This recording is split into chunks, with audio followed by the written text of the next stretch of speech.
पाऊस असा धो-धो कोसळला, की मग कुणाच्या घरात घुसते का किंवा पूर परिस्थिती निर्माण होते की काय?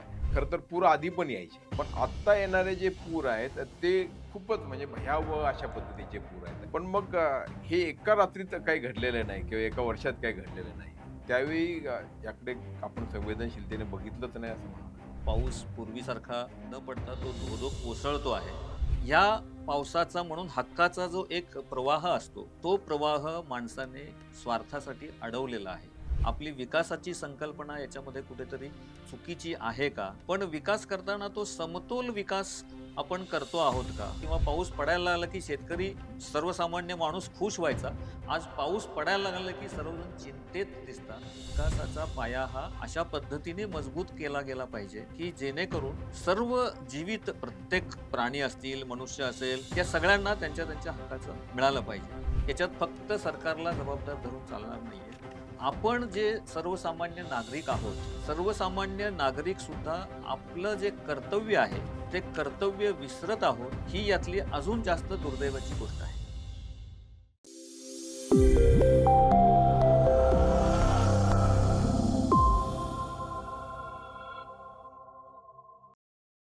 नमस्कार. टॉप न्यूज मराठीमध्ये आपलं स्वागत. मी अरुण मेहेत्रे आणि आपण पाहतात आमचा मान्यवरांसोबत संवाद अर्थात स्पेशल गेस्ट. मंडळी, आजचे आपले स्पेशल गेस्ट म्हणजे विशेष पाहुणे आहेत डॉक्टर राजेंद्र हिरेमठ. हिरेमठ सर, आपलं आमच्या स्टुडिओमध्ये स्वागत.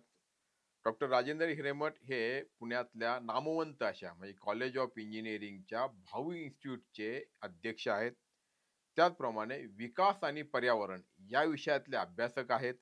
जनसेवा बँकेचे देखील ते अध्यक्ष आहेत आणि त्या जोडीनं एक यशस्वी उद्योजक देखील आहेत. आज आपण त्यांना स्टुडिओमध्ये बोलवलं त्याचं अर्थातच एक कारण आहे, निमित्त आहे. ते म्हणजे गेल्या आठवड्यात कोसळलेला पाऊस आणि या पावसानं उडालेली दाणादाण. आपण सगळ्यांनी अनुभव घेतला, की कसा पाऊस पडला, लोकांच्या घरांमध्ये पाणी शिरलं, रस्त्यांना वड्या नाल्याचं स्वरूप आलंय, पूर परिस्थिती निर्माण झाली आहे, वृक्षपडीच्या म्हणजे झाडपडीच्या घटना घडल्यात. इतकंच काय तर दरडी कोसळल्यात. नव्याने बांधण्यात आलेला हा जो कनेक्टिंग लिंक आहे तिथला बोगदा, तिथे देखील अपघात झाला, तिथे देखील वाहतूक ठप्प झाली आणि खूप त्रास सगळ्या लोकांना झाला. केवळ त्रास म्हणून नाही तर म्हणजे जनजीवन विस्कळीत झालं इतकंच नाही तर लोकांचे जीव देखील या गेल्या आठवडाभरात गेलेत. तर हे सगळं का घडतंय? आपण विकास विकास म्हणत असताना आपण विनाशाकडे तर नाही चाललोय ना? असा प्रश्न प्रत्येकाच्या मनामध्ये उभा राहतोय आणि त्याच अनुषंगाने आज आपण बोलणार आहोत. जसं मी आता सांगितलं, की डॉक्टर राजेंद्र हिरेमठ हे विकास आणि पर्यावरण यातला समतोल कसा साधायचा, शाश्वत विकास म्हणजे काय, या विषयामध्ये अभ्यास करतात, मार्गदर्शन करतात. आता आपण त्यांना स्टुडिओमध्ये बोलवलं.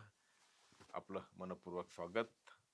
आणि ज्याची आता मी प्रस्तावना केली, तोच माझा पहिला प्रश्न आहे, की हल्ली पाऊस हा बरसत नाही, तर तो थेट धडकतो, धडक देतो. असं मी आपल्या Facebook पोस्टवरती वाचलंय आणि म्हणून उत्सुकता आहे, की काय नेमकं या पावसाच्या स्वभावाविषयी तुम्हाला सांगायचं आणि त्यामुळे पावसाने त्याचा स्वभाव बदलला असं म्हणायचं का? नमस्कार. निश्चित या प्रश्नाचं उत्तर सोपं आहे. कारण पाऊस पूर्वीसारखा न पडता तो धो-धो कोसळतो आहे आणि त्या कोसळण्याने संपूर्ण जनजीवन विस्कळीत होतंय आणि हे यावर्षी नाही, गेली समजा एक 8-10 वर्षाचा आपण इतिहास बघितला, तर हा पाऊस अशा वेगाने येतोय आणि जो 3-4 महिन्याच्या कालावधीमध्ये पावसाची सरासरी असायची, हं. ती 4 दिवसात, 5 दिवसामध्ये पूर्ण होतीये. आणि त्यामुळे अचानक इतक्या मोठ्या प्रमाणात कोसळणाऱ्या पावसाच्या पाण्याला जो प्रवाहित करण्यासाठी त्याचे त्याचे जे मार्ग आहेत, ते सर्व मार्ग कुंठित झाल्यामुळे पाऊस हा घरादारांमध्ये, हा वृक्ष पाडण्यामध्ये असे अनेक प्रकारचे विनाश घडवून आणतोय. कारण ह्या पावसाचा म्हणून हक्काचा जो एक प्रवाह असतो, तो प्रवाह माणसाने स्वार्थासाठी अडवलेला आहे. आणि पाणी जेव्हा जोरात पडतं, तेव्हा त्याला कुठेतरी मार्ग काढून ते पुढे प्रवाहित व्हायलाच लागतं. आणि मग सापडेल त्या मार्गाने इथं जातो. मग घरांमध्ये शिरतो, झोपडपट्ट्यांमध्ये शिरतो, गाड्यांमध्ये शिरतो, रेल्वे ट्रॅकवरती शिरतो आणि सगळं जनजीवन विस्कळीत करून टाकतो. याचं असं का होतंय? पूर्वी म्हणजे आपण जेव्हा लहानपणापासून आपण अनुभवत आहोत, की 3 ऋतू असायचे. उन्हाळा, पावसाळा, हिवाळा आणि सुदैवाने आपला जो कॉन्टिनेंट आहे आपला, त्याच्यामध्ये हे समसमान विभागले होते. 4-4 महिन्याचा एक ऋतू. गेल्या काही वर्षापासून जर आपण अनुभवलं असेल, तर पाऊस हा साधारणतः मे जूनमध्ये सुरू होतो आणि डिसेंबर अखेरीपर्यंत पाऊस पडतच राहतो. तर याची कारणमीमांसा मला वाटतं करणं अत्यंत गरजेचं आहे. हे ऋतुमान का बदललं? हे ऋतुमान बदलायला काय कारणीभूत झालं? आपली विकासाची संकल्पना याच्यामध्ये कुठेतरी चुकीची आहे का? ह्या सर्व गोष्टींचा मला वाटतं आपल्याला नीट विचार करायला पाहिजे. तेव्हा हे कळेल की पाऊस हळू न पडता किंवा पाऊस पडायला लागला की शेतकरी सर्वसामान्य माणूस खुश व्हायचा. आज पाऊस पडायला लागला की सर्वजण चिंतेत दिसतात. तर मला वाटतं याच्या कारणामध्ये आपल्याला जाणं गरजेचं आहे.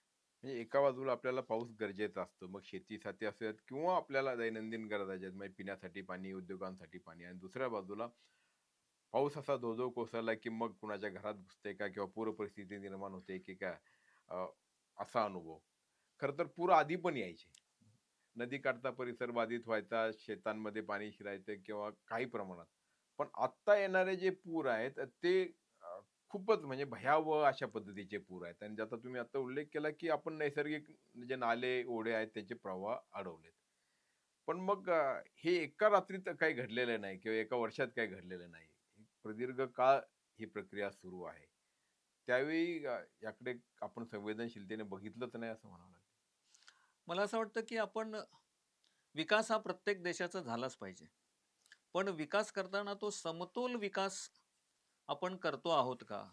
म्हणजे याच्यामध्ये फक्त आपल्याला शासनकर्ते, राज्यकर्ते, कंत्राटदार यांना दोष देऊन चालणार नाहीये.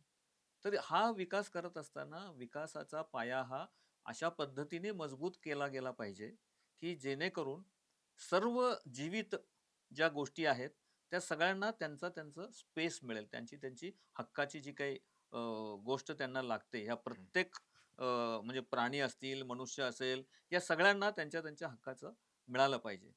असा विचार करून समतोल विचाराने जर का विकास आपण करायला घेतला असता, तर मला वाटतं ही समस्या काही प्रमाणात कमी झाली असती.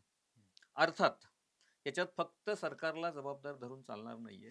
आपण जे सर्वसामान्य नागरिक आहोत, सर्वसामान्य नागरिक सुद्धा आपलं जे कर्तव्य आहे, ते कर्तव्य विसरत आहोत, ही यातली अजून जास्त दुर्दैवाची गोष्ट आहे. बरं. या सगळ्या गोष्टींचा गेल्या काही वर्षामध्ये अतिरेकी वापर होतोय. विकासाबरोबर आपली आर्थिक क्षमता वाढली, आपलं दरडोई उत्पन्न वाढलं. हे सर्व वाढत असताना आपल्या जीवन जगण्याच्या सवयी पण दुर्दैवाने बदलल्या. आज सगळं काही वेगवान होत असताना ज्या गोष्टी आपण टाळल्या पाहिजेत किंवा वर्षानुवर्ष टाळत होतो. आपल्या वाडवडिलांनी जो एक संस्कार आपल्याला दिला होता, की पर्यावरणाचं कुठल्याही पद्धतीने दोहन होता कामा नये. ओरबाडून खाता कामा नये. तर ह्या सगळ्या विकासाच्या प्रक्रियेमध्ये मोठ्या प्रमाणात वृक्षतोड झाली. हे जे नदी, नाले किंवा गटर्स हे जे नैसर्गिकरित्या पूर्वापार आलेले होते, त्याच्यावरती मोठमोठी घरं बांधली गेली, इमारती उभ्या केल्या गेल्या. इंडस्ट्री सुद्धा बांधताना अशाच पद्धतीने त्या पाण्याच्या प्रवाहाला व्यवस्थित पद्धतीने वाट न देता ते अडवले गेले आणि मग अशा सगळ्या कारणांमुळे आणि मग आपल्या सवयी बदलल्या असं म्हणत असताना अतिरेकी प्लास्टिकचा वापर, रोज पिण्याच्या पाण्यासाठी आपण किती प्लास्टिकच्या बाटल्या वापरतो याचा विचार केला तर अंगावर काटा येतो. बरं आपल्याला सगळ्यांना माहिती आहे शाळेमध्ये शिकवलं जातं की प्लास्टिक हे असं आहे की ते डिकंपोज होत नाही. ते कधीच पूर्ण विनाश त्याचा करू शकत नाही आपण. मग आपण ती कुठेही फेकून देतो. त्या प्लास्टिकच्या माध्यमातनं हे सगळे नदी-नाले हे इतके म्हणजे संपूर्ण हे सगळे जे महासागर आहेत, समुद्र आहेत, त्या समुद्रामध्ये जवळपास 30% जास्त हा सगळा जो मलबा साठलेला आहे, विशेषतः प्लास्टिकचा. त्यामुळे त्याची वहन क्षमता पण कमी होत चालली आहे. म्हणजे ज्या नद्यांची खोली पूर्वी खूप जास्त होती आणि हो. त्यामुळे कितीही मोठा पाऊस पडला तरी पाणी वाहून होऊन जायचं. जायचं. आता त्याची वहन क्षमता वहन कमी क्षमता झाली गेली. कारण इतका कचरा आपण त्याला डंप केलेला आहे, इतकं प्लास्टिक डंप केलेलं आहे. त्याच्यामध्ये इतकी माती साठलेली आहे. या सगळ्या कारणामुळे हा विषय आता इतका गंभीर बनलेला आहे. बरोबर. आता हे आपल्या व्यक्तिगत पातळीवरती जसं तुम्ही म्हटलं, की आपण देखील आपल्या कर्तव्याचं पालन करायला पाहिजे. दुसऱ्या बाजूला विकास म्हणत असताना आपण आपल्याला रस्ते पण हवे असतात. चांगले रस्ते हवे असतात. मग आपण अ, छोटे रस्ते काँक्रीटचे करतो. नंतर मग जे मोठे रस्ते आहेत त्यांना महामार्ग करतो. मग समृद्धी महामार्ग करतो. असं जे आहे तर त्यातून हे काँक्रिटीकरण मोठ्या प्रमाणावरती झालंय किंवा फुटपाथ आपल्याला हवे आहेत. मग आपण बघतो बाहेर देशात गेले की तिथे मोठमोठे फुटपाथ आहेत. आपणही इथे फुटपाथ बांधतो. पण फुटपाथ बांधताना त्याचे जे झाडं असतात, वृक्ष असतात ते सगळे आकुंचित म्हणजे सगळ्या बाजूने त्याला जाम केलं जातं. अशा पद्धतीचं आहे. पण मग ह्याही गरजा आहेत आपल्या आणि त्यात मात्र त्रुटी राहतायत काहीतरी. तर हे घडतंय. हे घडतंय हे खरं आहे. विकास आणि आपल्या गरजा याची योग्य पद्धतीने सांगड घातली पाहिजे.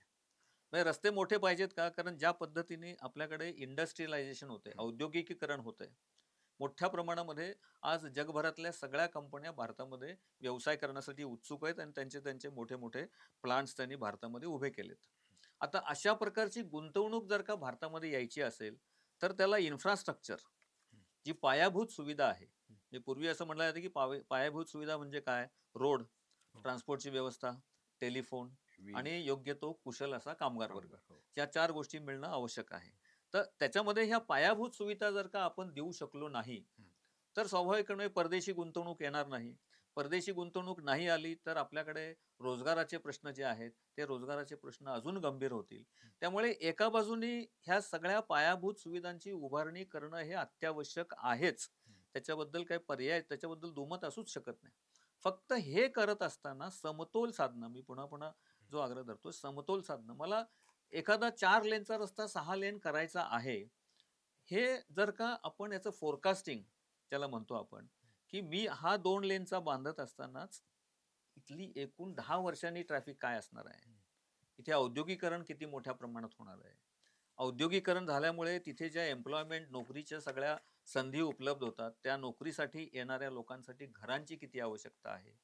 असा एक इंटिग्रेटेड डेव्हलपमेंट प्लॅन हं, हा 15 वर्ष, 20 वर्ष डोळ्यासमोर ठेवून जर केला, हं. तर मला असं वाटतं, की हे पॅचवर्क करतो आपण. म्हणजे 2 लेनचं 4 लेन करताना 2 लेन पण डिस्टर्ब करतो आणि उरलेल्या 2 लेन बांधण्यासाठी पण आपण दैनंदिन जनजीवन विस्कळीत करतो. त्याची कॉस्ट एस्केलेशन पण होऊन जाते. म्हणजे खर्चाचं प्रमाण सुद्धा वाढून जातं. आणि मग काय होतं, या सगळ्यामुळे एक केओस निर्माण होतो, एक गोंधळाची परिस्थिती निर्माण होते. तर हे आपल्याला आजच्या आधुनिक तंत्रज्ञानाच्या काळामध्ये हे थोडं व्यवस्थित फोरकास्टिंग करून किंवा 5 वर्षापूर्वी रस्त्यावरची वाहतूक किती होती, त्यातली मध्यम हलक्या वजनाची वाहतूक करणारी किती, मोठ्या ह्याची वाहतूक किती, याचा एक अंदाज घेतला आणि त्याचं साधारण वाढण्याचं प्रमाण किती आहे किंवा ही हेवी ट्रक्स आहेत समजा, ते दरवर्षी साधारण एक 5% नी त्याची गरज वाढते. तर ते लक्षात घेऊन मला 10 वर्षांनी या 2 लेनचं 4 लेन करायला लागणार आहे का? किंवा मी आजच तो 4 लेनचा करून ठेवला तर अजून काय त्याच्यातने आपल्याला फायदे मिळतील? असा एक मला वाटतं इंटिग्रेटेड अप्रोच जो आहे ना, तो कागदावरती आहे. प्रत्यक्ष जमिनीवरती उतरवताना त्याच्यामध्ये गॅप आहेत आणि म्हणून हे प्रश्न आपल्याला भेडसावतायत. कारण सपशेल दुर्लक्ष होताना दिसतंय बघा. म्हणजे उदाहरणार्थ की आता मोशीतली दुर्घटना, हं. त्यात काही लोकांचे जीव देखील गेले. कचरा डेपोच्या किंवा कचरा प्रक्रिया जो प्रकल्प आहे, त्या परिसरामध्ये बांधकाम करायचं नाही किंवा करायला नको. असं असताना तिथे इमारत उभी राहिली आणि मग ती इमारत पावसामध्ये कोसळली आणि त्या ढिगाऱ्याखाली लोक गाडले गेले. बरोबर. हे वास्तव आहे. दुसऱ्या बाजूला आत्ता ज्याची चर्चा अधिक सुरू आहे, मिसिंग हं. लिंकला जोडणारा जो बोगदा आहे, तर त्या बोगद्याच्या ठिकाणी मोठ्या प्रमाणावरती ब्लास्टिंग झालं आणि मग ब्लास्टिंगचा परिणाम. कारण त्यावेळी ठीक आहे, काम झाल्यानंतर तेव्हा तर लक्षात आलं नाही, पण आता पाऊस पडल्यानंतर काय-काय तिथे निखळलं हे आता निदर्शनास आलं.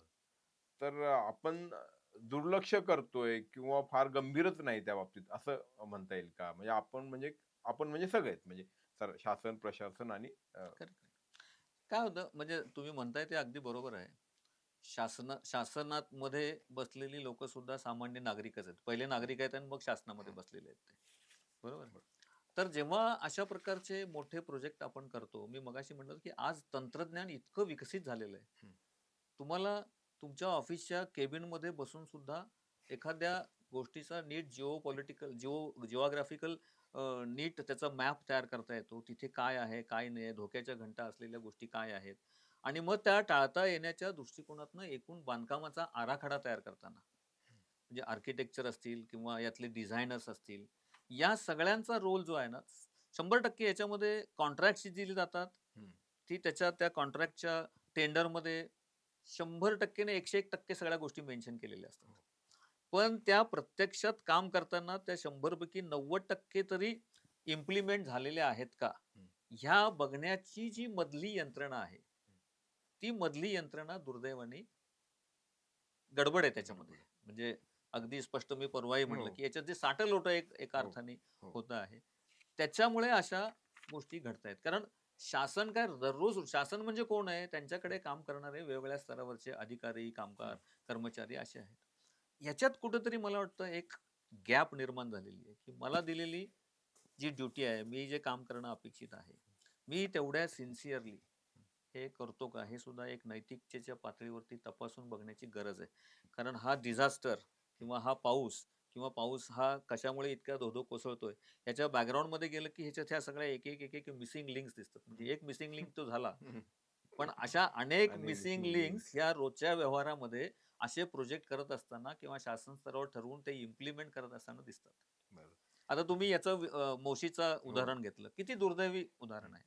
किंवा आता गेले 4 दिवस टीव्ही समोर बसल्यानंतर अक्षरशः सुन्न व्हायला होतं आपल्याला. जवळ-जवळ 650-700 झाडं ही एकट्या मुंबईमध्ये कोसळली. हो. 650-700. मॅनहोलमध्ये दोघा-तिघांचा मृत्यू झाला. इलेक्ट्रिक करंट बसल्यामुळे काय झालं. आता हे जर का गेली 5-6 वर्ष सातत्याने घडतंय, तर BMCच्या अधिकाऱ्यांनी अगदी जसं तुम्ही डिझास्टर मॅनेजमेंट करता, हो. त्या डिझास्टर मॅनेजमेंटच्या माध्यमातनं 4 महिने, 6 महिने आधी तुम्हाला पावसाळा 4 महिने असतो. पुढचे 8 महिने तुमच्या हातात असतात. मग तुम्ही तंत्रज्ञानाच्या आधारे सुद्धा कुठली झाडं पडू कोसळू शकतात, शकतं. त्याची आधीच आपल्याला छाटणी करायला पाहिजे.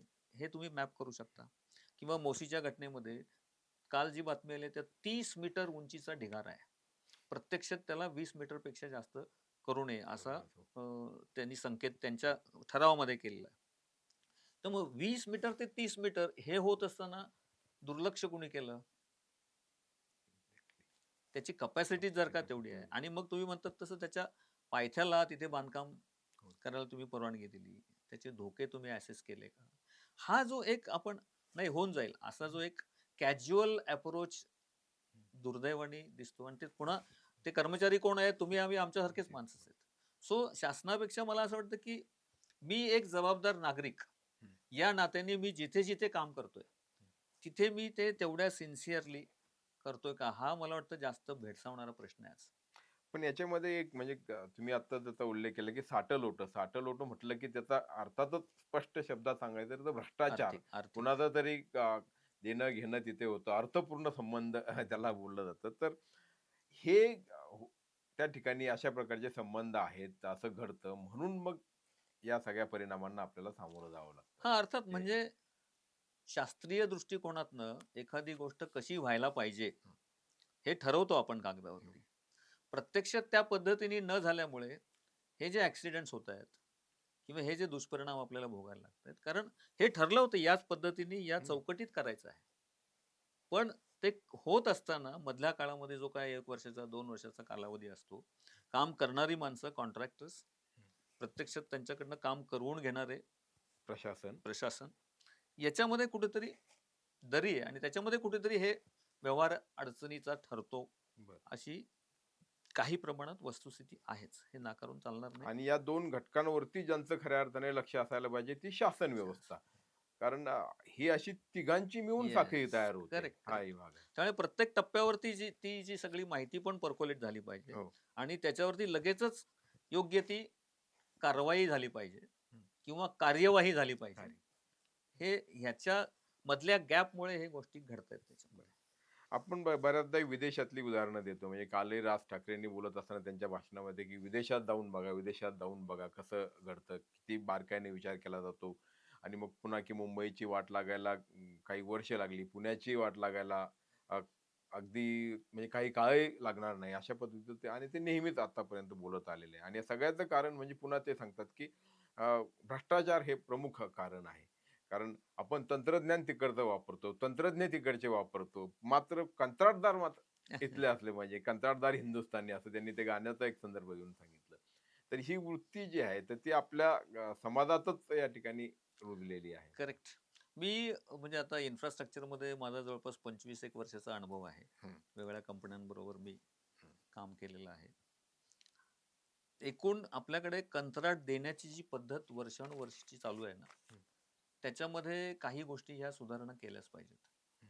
एक तर पूर्व अहर्ता म्हणजे प्री क्वालिफिकेशन नावाचा जो हो. या सगळ्यामध्ये असतो, की अमुक एक कोटीचं काम द्यायचं असेल, हं.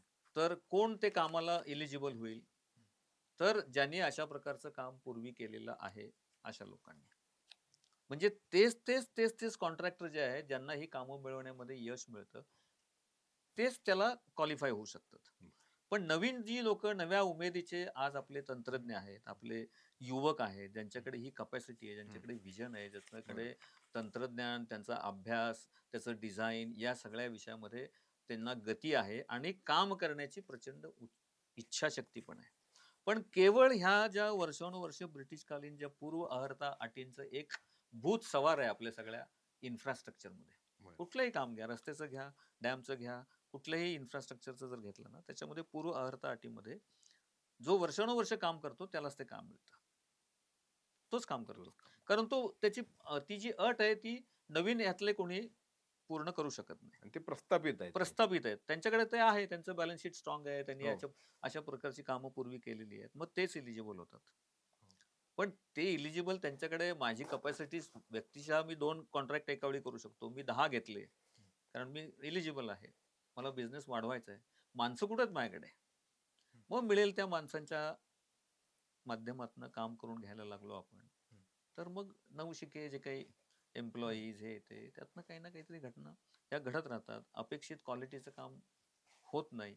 हां, म्हणजे त्यातही मध्ये तर एक व्हिडिओ तुम्ही कंत्राटदारांचं एक संमेलन झालं होतं हं. कोल्हापूरमध्ये. त्यात तर त्यांनी स्पष्ट सांगितलं काय ते 50% ते 55% रक्कम ही लाच म्हणून किंवा कट म्हणून द्यायला लागते. मग उरलेल्या 40% मध्ये काय काय करणार? क्वालिटीचं काम होणार? खरं असे ते जे टेंडर हं. टेंडर प्रक्रिया जी आहे ना, आपलं निविदा प्रक्रिया ही सुद्धा हं. खूप मोठ्या प्रमाणामध्ये बदल करण्याची गरज आहे निविदा प्रक्रियेमध्ये. हं. त्याच्यात ट्रान्सपरन्सी आणण्याची गरज आहे आणि नवउद्योजकांना त्याच्यामध्ये ते टेंडर मिळवण्यासाठीची जी पूर्व अहर्ता आहे, हं. प्री क्वालिफिकेशन ते बसतील अशा प्रकारे अ, त्या निविदा शर्तीमध्ये काही बदल करण्याची पण आता गरज आहे. म्हणजे इंडस्ट्रीला जसे नियम असतात म्हणजे हं. मला आठवतंय बी.जी. शिर्के हो. कंपनी जी आहे त्यांनी सर्वात पहिल्यांदा प्रीकास्ट आणलं सिपोरेक्स हो, नावाचं. हो. परदेशातनं ती टेक्नॉलॉजी आणली आणि मास हाउसिंगमध्ये खूप मोठं काम केलं त्यांनी. तर त्यांनी आयुष्यभर गव्हर्नमेंट बरोबर झगडा केला, की कन्स्ट्रक्शन इंडस्ट्री जी आहे ना, ही सगळे जे आपले जे हो. बांधकाम व्यावसायिक आहेत, ती सगळी त्याला इंडस्ट्रीचा दर्जा द्या. म्हणजे इंडस्ट्रीमध्ये सेट नॉर्म्स आहेत. हो. म्हणजे जी मॅन्युफॅक्चरिंग इंडस्ट्री किंवा कुठलीही बरोबर. इंडस्ट्री हां, घ्या, हां. त्यांना इतके सेट नॉर्म्स आहेत हं, हं. कायद्याने. म्हणजे सगळे म्हणजे लेबर लॉज असतील, इंडस्ट्री लॉ असतील, त्यातले तुमचं एनर्जी अमुक कुठल्याही प्रकारचं हं. त्यांना त्या इंडस्ट्रीमध्ये जे, जे वापरायचं त्याच्यासाठी अतिशय क्लिअर कट कायदे आहेत. बरं. तसं ह्या कॉन्ट्रॅक्टर कम्युनिटीवरती तशा पद्धतीने कमी आहे. So industrialisation of construction industry. Okay, okay, okay. आता काही नाही त्यात प्रायव्हेट लिमिटेड केल्या, हे लिमिटेड केलं, केलं. केल्या, हे केलं. त्यांनी आय-पी-ओ आणले, सगळं ठीक आहे. तरी सुद्धा ती एक अनऑर्गनाइज्ड इंडस्ट्री आहे. ओके. त्याला एक औपचारिक फॉर्मल हां. स्वरूप येण्याची आवश्यकता गरज आहे. आहे. कारण ते त्या ठिकाणी रस्त्याच्या हं. कडेला जे अवेलेबल असेल त्या लोकांना घेऊन किंवा इकडे आता इतके वर्षापर्यंत यू-पी, बिहार इकडून-तिकडून अनस्किल्ड लेबर यायचे. त्यांच्या हो. माध्यमातून करून घ्यायचे. ओके. आणि मग तशा नियमामध्ये खूप पळवाटा पण होत्या. बरं. तर ह्याला इंडस्ट्रीचं स्वरूप दिलं तर एक सीरियसनेस पण ह्याला येऊ शकतो. शिर्के साहेबांनी त्याच्यासाठी आयुष्यभर वेगळ्या स्तरावर पण त्यांना यश आलं नाही. आलं नाही. येईल असं आपण आता गृहीत धरू या सगळ्या. अजूनही जैसे जैसे थे. पण अशा ज्यावेळेस घटना घडतात त्यावेळी अर्थातच त्या घटनांचं राजकारण किंवा आरोप-प्रत्यारोप सुरू होतात. आपण अगदी आत्ताचा म्हणजे कालच्या पावसादरम्यान देखील हे पाहिलं आणि विशेष करून सरकारवरती रोष व्यक्त व्यक्त होतो. केला होता. अ, अ, आणि खास म्हणजे उदाहरण जे आहे ते प्रामुख्याने कनेक्टिंग लिंक किंवा लिंक. मिसिंग लिंकचं. त्याचं तर की म्हणजे आधीचे एक मुख्यमंत्री पृथ्वीराज चव्हाण असं म्हटले, की मी ती फाईल नाकारली होती. कारण हे सगळे धोके होते. म्हणजे हो, त्यांना हो. त्यावेळी हे होतं. मग जर त्यांना ते कळत होतं, तर आत्ताच्या मुख्यमंत्र्यांना हा धोका कळत नव्हता का? असा प्रश्न त्या निमित्ताने उपस्थित होतो. आणि जर मग धोका कळत होता, तर तरी देखील त्यांनी का हा घाट घातला? असा त्याचा उपप्रश्न आहे. अच्छा. मला असं वाटतं, की धोके आहेत म्हणून एखादी गोष्ट सोडून देणं, हे काय कुठल्याही गोष्टीला उत्तर असू शकत नाही. हं. शेवटी जनतेच्या सोयी-सुविधांसाठी एखादी गोष्ट निर्माण करायची असेल तर ती केली पाहिजे. धोके कशात नाही आहेत, आपल्या दैनंदिन जीवनात सुद्धा खूप मोठ्या प्रमाणामध्ये धोके आहेत. आज रस्त्यावरनं आपण घरून ऑफिसला येताना सुद्धा खूप अडथळ्यांची बरोबर. शर्यत आपल्याला पार करायला लागते. खूप धोके त्याच्यामध्ये असतात. त्यामुळे एखाद्या विषयात धोका आहे आणि म्हणून त्या विषयात हातच घालायचा नाही, ही भूमिका तशी पटण्यासारखी नाहीये. पण येस, हे धोके आहेत. हे आधीच्या मुख्यमंत्र्यांनी असेल आणि कोणी सांगितलं असेल, तर धोके काय आहेत याचा अभ्यास करून, त्या धोक्यांना अनुसरून योग्य ते उत्तर काढून विकास हा झालाच पाहिजे. बरं. नाहीतर मग काहीच होऊ शकलं नसतं. काहीच कुठले आज जे आपण बघतोय रस्ते, एका बाजूनी रस्ते आणि वाहतूक ह्या सगळ्या गोष्टी जशा आपल्याला अडचणीच्या ठरतात, त्या झाल्या नसत्या तर याच्या दसपटीने अडचणी झाल्या असत्या. हं. हाही भाग आहे. त्यातला आहे. म्हणजे त्याचा बॅलन्स्ड व्ह्यू जर घेतला, तर ह्या दोन्ही गोष्टी सायमल्टेनियसली आहेत. नुसतंच एका बाजूने विचार करून चालणार नाही. तर धोके आहेत, तर धोक्यांचा नीट विचार करून त्या धोक्याला अनुसरून काय उत्तर काढता येईल हं. आणि ते काढत असा प्रयोग केला पाहिजे. हं. म्हणजे टाटानी जेव्हा इंडस्ट्री सुरू केली, तेव्हा भारतात काय होतं किंवा टायटनची मगाशी मी बोलत होतो. बरं. टायटनचं एक चॅलेंज घेतलं त्यांनी. त्याच्यामध्ये किती कॅपिटल त्यांचं वाया जाणार आहे हा मोठा धोका होता. पण ते त्यांनी करून दाखवलं यशस्वी. बरं. असे धोके तर पत्करायला लागतीलच आपल्याला. बरं. पण धोके पत्करताना एक विचार जो करायचा आहे, त्याचा सर्वांगीण विचार करून त्या धोक्याला व्यवस्थित उत्तरही मिळेल, हं. लोकांची सोय पण होईल आणि एक प्रोजेक्ट पूर्ण पण होईल. अशा प्रकारचं मला वाटतं प्लॅनिंग पाहिजे त्याच्यामध्ये. म्हणजे जे काही घडतंय त्या सगळ्याला हे सरकार जबाबदार आहे, अशा पद्धतीची एक भूमिका मांडली जाते. तर त्याशी तुम्ही कितपत तर सहमत मी आहात? त्याच्याशी 100% सहमत नाहीये. हं. सरकारचाही एक रोल त्याच्यामध्ये आहे. हं. परंतु या सगळ्या सिस्टमचा जर विचार केला, हं. तर लक्षात असं येईल की मगाशी म्हटलं तसं सरकारनी ते एक अँबिशन घेऊन काम करायचं ठरवलं. अधिकाऱ्यांनी त्याचा आराखडा बनवला. कॉन्ट्रॅक्टरला काम दिलं. तिथल्या कॉन्ट्रॅक्टरनी वेगवेगळ्या माध्यमातून ते काम पूर्ण केलं. आपण एक जागरूक नागरिक म्हणून आपल्याला हे करत असताना, एक त्या रस्त्याने जाणारे येणारे एक नागरिक या अर्थाने सुद्धा आपल्याला काय गोष्टी वाटल्या याच्यातल्या, याच्यात काय धोके आहेत किंवा याच्यात अजून काय करायला पाहिजे, हे त्या-त्यावेळी जर का सुचवलं गेलं असतं, सांगितलं गेलं असतं, तर कदाचित धोके कमी म्हणून ही सगळी साखळी आहे. म्हणजे from government to the end user. हो, त्या हो. रस्त्याचा वापर करणारा जो तुमच्या आमच्यासारखा हो, हो. मोटर चालक आहे हं. किंवा नागरिक आहे, तिथपासून ते सरकार, हे प्रत्येकाची याच्यामध्ये काही ना काहीतरी जबाबदारी आहे. बरं, बरं. केवळ सरकारने रस्ते करावेत हां. आणि ते झालं तर सरकारच्याच माथी ते सगळा दोष मारावा, हं. असं निश्चित मला नाही वाटत बरं. ते. आता थोडं आपण आणखी बेसिककडे किंवा मूळ मुद्द्याकडे येऊयात. तो म्हणजे की विकास म्हणजे नेमकं काय हो? म्हणजे कारण अ, विकास तर करायचा असतो आणि त्याचं व्यवस्थापन देखील करायचं Yes. असतं आणि विकास हा काही एकदाच घडत नाही. म्हणजे एकदा नाली केली म्हणजे विषय संपला असं होत नाही. नालीचा मेंटेनन्स पण असतो पुढे. तर आपण विकास नेमका कशाला म्हणायचं? मुख्यतः म्हणजे काय, विकास हा शब्द आता खूप गुळगुळीत झालेला आहे. हं. विकास हा माझी जी धारणा आहे ना, तो शाश्वत विकास पाहिजे. हं, हं. आत्ता जो विकास घडतोय, म्हणजे मी जसं त्या लेखात पण लिहिलं होतं, की विकास मी करतोय, एक रस्ता बांधतोय, त्या रस्त्याच्या कडेची अनेक झाडं मी तोडतोय. बरोबर? बरोबर. त्या रस्त्यावर येणारे नॅचरल जे नाले किंवा गटर्स किंवा हं. असे जे आहेत, ते त्या त्या बांधकामाच्या दरम्यान बुजवले जात आहेत. रिसोर्सेस जे आहेत, नॅचरल रिसोर्सेस, त्या पाण्याचा वापर मी किती करतोय तिथे. पाण्याचा वापर करत असताना त्याच्यामध्ये कमीत कमी अ, नासाडी होईल याचा विचार मी त्या सगळ्या माझ्या बांधकाम आराखड्यामध्ये करतोय का? अशा छोट्या-छोट्या गोष्टींचा विचार न करता झालेला विकास हा विनाशकारीच असतो. मला त्या रस्त्याकडेची झाडं पण मेंटेन करायची आहेत. मला तिथली इकोसिस्टम, हं. एन्व्हायर्नमेंट हे बिघडवायचं नाहीये. अशा पद्धतीने मी जर विकास करत गेलो, तर तो शाश्वत विकास ठरणार आहे. अनेक वेळा आता सातारा रोडला आपण जाताना बघतो, की दोन्ही बाजूनी इतके डोंगर होते मस्त. तर डोंगर शिल्लक राहिलेले नाहीयेत. मग त्या आता खडी उद्या संपलीच समजा सगळी. सगळे डोंगर खलास झाले, तुम्हाला खडी मिळत नाहीये. तर तुम्ही रस्ते बांधकाम थांबवणार आहात का? तर अशा फ्युचरिस्टिक व्ह्यूनी मग अल्टरनेटिव्ह मटेरियल म्हणून काय वापरू शकतो आपण? हं. खडी नाही, मग इतक्या वर्षाच्या संशोधनातनं रस्ता बांधकामासाठी मला खडीशिवाय अजून कशाचा वापर करता येईल? तर alternative resources, locally available resources सगळी गोष्ट कुठूनतरी मुंबई पुण्यातनं आणून किंवा जिथे आहे तिथे भरपूर साठा आहे तिथलंच सगळं एक्स्ट्रॅक्ट करायचं आणि ते पूर्ण सपाट करून टाकायचं, म्हणजे तिथली इकोसिस्टीम बिघडवायची. अशापेक्षा locally available material, alternative material, या सगळ्या गोष्टींचा वापर करून आपण एखादी सुविधा उत्पन्न केली तर तो शाश्वत विकास राहू शकतो. ही सगळ्यात महत्वाची गोष्ट आहे. आज काय करतोय आपण? बेसुमार वृक्षतोड, आणि मग मै पावसाळा आला की लाख झाडं लावली, 2 लाख झाडं लावली, 5 लाख झाडं लावली. अनेक स्वयंसेवी संस्था करतात. आपल्यासारखे हौशे नवशे गवशे करतात. टिकवली किती? हा प्रश्न येतो. तोडली किती? टिकवली किती? आणि दुसरं अजून महत्वाचं आहे की सुदैवाने सरकारने या सगळ्या गोष्टींची दखल घेतली आहे. बरं. आणि आज जे टेंडर येतात त्या टेंडरमध्ये तुम्ही एक झाड तोडलं असेल तर त्याच्या बदल्यात तुम्ही 15 झाडं लावायची. हां, हां. हे कंपल्सरी केलेलं आहे. फक्त ती लागतात की फक्त नाही? ती लागतात, पण ती जगवली जातात का? हा मुळात महत्वाचा बरं. प्रश्न आहे. ती जगवली गेली असती तर आपण हां. सिंहगड रोडला राहतो. हो. पूर्वी जेव्हा विद्यार्थी परिषदेचं काम करायचो 95 हं. 96 ला, दोन्ही बाजूनी गर्द झाडी, त्याची हो, कमान तयार झालेली हो. असायची. कॅनॉपी होती अशी. कॅनॉपी तयार झालेली होती. आणि ती सगळी आता जशी वस्ती वाढली, तशी रस्त्याची गरज वाढली, स्वाभाविकपणे रस्ता बांधणं, वायडनिंग करणं गरजेचं होतं. पण ती झाडं कुठे गायब झाली? ती लावली गेली का परत कुठेतरी? एकही झाड दुर्दैवाने दिसत नाही. तर असं होता कामा नये. विकास मस्ट आहे. पाहिजेच. बरं. 100% पाहिजे. त्याच्यामध्ये मी मगाशी म्हटलं इंटिग्रेटेड अप्रोच, हं, हं. म्हणजे सर्वांगीण दृष्टिकोनातनं हा रस्ता बांधताना जे जे बाधित होणार आहे, ते बाधित पुन्हा आपल्याला पुनर्स्थापित करण्याची काय योजना त्या ह्याच्यामध्ये ठेवली आहे.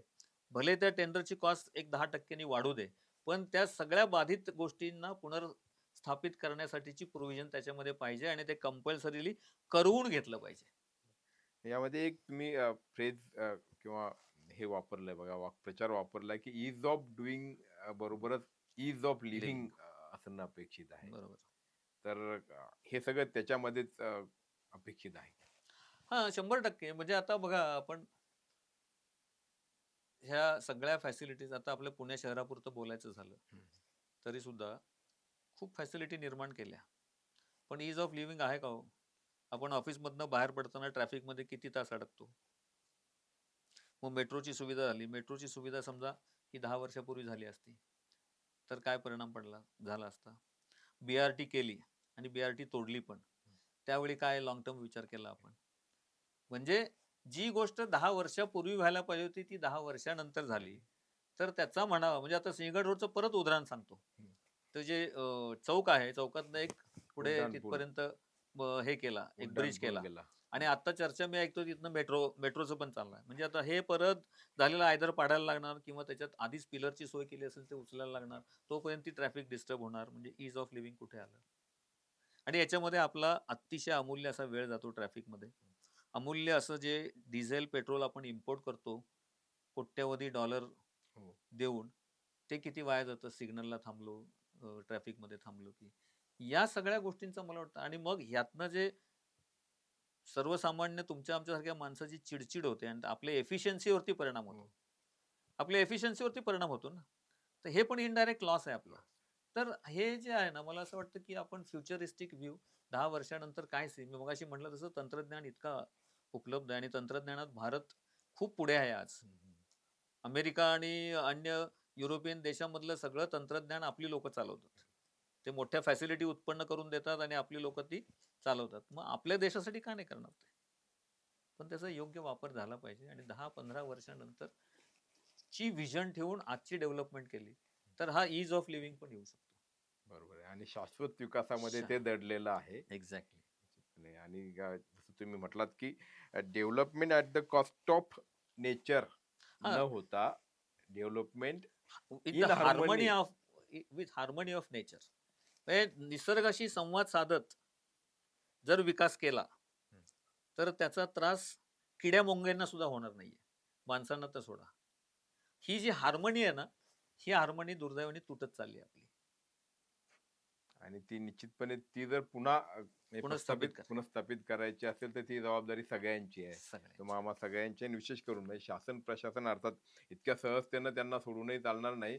कारण ते धोरणकर्ते धोरण आहेत करते ते आहेत. हां, कारण केवळ आचार विचार जो आहे तो सामान्य नागरिकापुरताच मर्यादित नाही, असावं असं त्यांच्याही नाही, कृतीतून दिसला त्यांच्या पाहिजे. कृतीतून दिसला आणि पाहिजे. म्हणून सर्वसामान्य नागरिकांना आता सुदैवाने या सगळ्याचा अवेअरनेस शाळा पातळीवर सुरू झालेला आहे.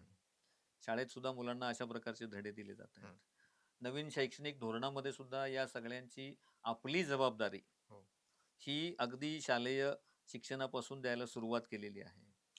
हे सगळं येऊन पुढच्या पिढीपर्यंत जाऊन त्यातनं प्रत्यक्ष बदल घडायला 15-20 वर्ष लागतील नक्की. कारण आज जी मुलं शाळेत शिकतायत ती जेव्हा कृतीत आणतील, ते जेव्हा बरोबर.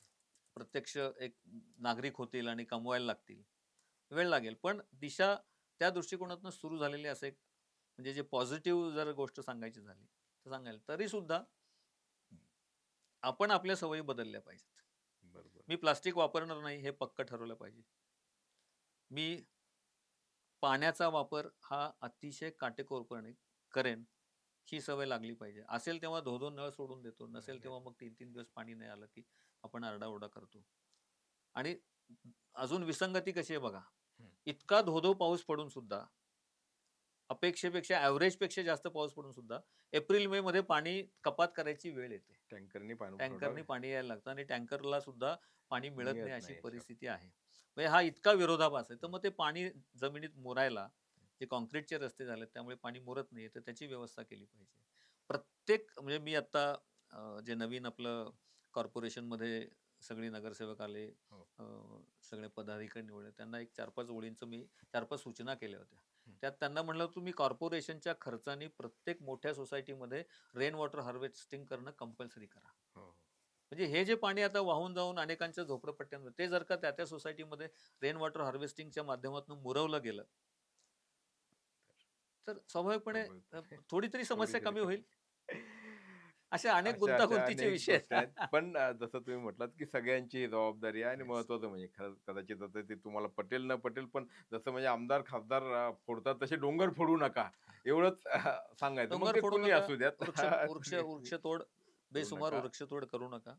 आणि जे तुम्ही तोडायला लागतात विकास कामासाठी, त्याच्या 10 पटीने लावायची जी कंडिशन तुम्ही केली आहे ती नक्की लावली जाईल, ह्याची मॉनिटरिंगची व्यवस्था केली पाहिजे. वीज शहाणे व्हा, अन्यथा विनाश अटळ आहे आणि पुढची पिढी आपल्याला माफ करणार नाही. म्हणजे हे अगदी महत्वाचं वाक्य आहे की पुढच्या पिढीसाठी आपल्या पूर्वजांनी आपल्यासाठी आजपर्यंत तरी खूप चांगला निसर्ग आणि सगळ्या गोष्टी दिल्या, सरकारने काही करू न करू, आपण तरी सुखी आहोत. तर हे पुढच्या पिढीला मिळेल की नाही ही शंका जी आहे, ती शंका दूर करण्याचं काम मला वाटतं आपण सगळ्यांचंच आहे, सरकारचं निश्चितच आहे. राजेंद्रजी, आपण आलात स्टुडिओमध्ये आणि खूप एका संवेदनशील विषयावरती, एका गंभीर विषयावरती अतिशय महत्वाची अशी माहिती किंवा मार्गदर्शन किंवा अनुभवाचे बोल आपण आमच्यासोबत शेअर केले, त्याबद्दल आपले मनपूर्वक आभार. आणि अपेक्षा करूयात की पुढच्या काळात निश्चितपणे काहीतरी परिवर्तन घडेल आणि पुढची पिढी आपल्याबद्दल अभिमान बाळगेल. धन्यवाद, खूप छान वाटलं, खूप खूप धन्यवाद. तुमची car, electric panel, data server आगीपासून सुरक्षित आहे का? नाही? मग आजच बसवा F protect temperature activated fire suppression device. यामध्ये आहे eco friendly non toxic pressurised liquid, जे आग लागल्यास क्षणार्धात ऍक्टिव्हेट होऊन आगीवरती मिळवते नियंत्रण. बसवण्यास अतिशय सोपे आणि सुटसुटीत. टेकालिपचे एक दर्जेदार उत्पादन एफ प्रोटेक्ट.